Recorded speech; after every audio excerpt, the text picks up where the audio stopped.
Travaillez non pour la nourriture qui périt, mais pour celle qui subsiste pour la vie éternelle, et que le Fils de l'homme vous donnera, car c'est lui que le Père, que Dieu lui-même a marqué de son sceau.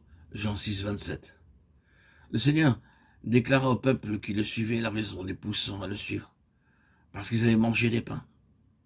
À l'entendu de ces paroles, ils furent offensés et partirent. Jean 6, 5, 26, 27 et 66.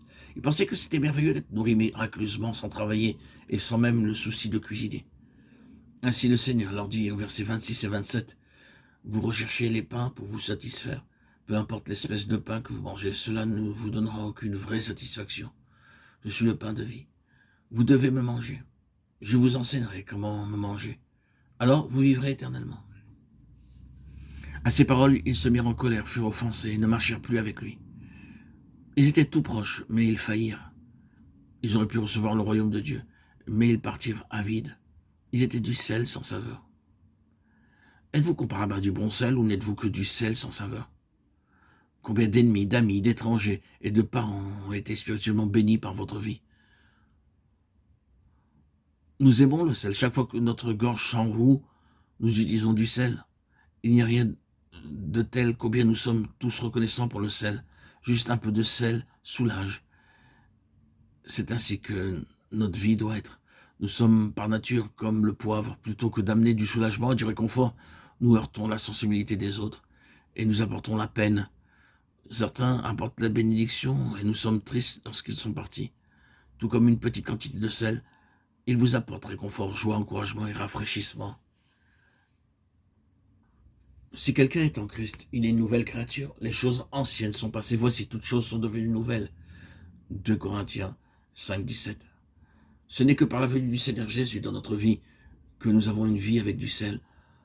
Lorsque vous êtes changé par lui ou que vous alliez, vous serez appelé d'un nom nouveau et les gens vous recevront et vous accueilleront comme le bon sel.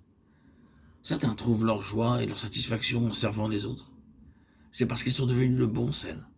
Que vous soyez jeune ou vieux, si vous avez en vous la vie du Seigneur Jésus-Christ, vous rechercherez une occasion pour aider les autres. Vous apporterez réconfort, joie et soulagement aux autres, et alors vous constaterez que votre vie même aussi se remplit de joie. Nous ne pouvons avoir aucune communion avec le péché. Par nature, tous les hommes sont pécheurs. Ainsi, ils ne peuvent être nos véritables frères et sœurs. Ceux qui appartiennent au Seigneur et font sa volonté deviennent nos frères et sœurs pour l'éternité. Notre Seigneur dit que si vous désirez de véritables frères et sœurs qui vous aimeront pour l'éternité, alors vous devez tout d'abord apprendre à être libre de toute partialité de l'amour humain. Quelle mesure de réconfort, d'inspiration, de paix, de joie les autres reçoivent-ils à travers vous chaque jour?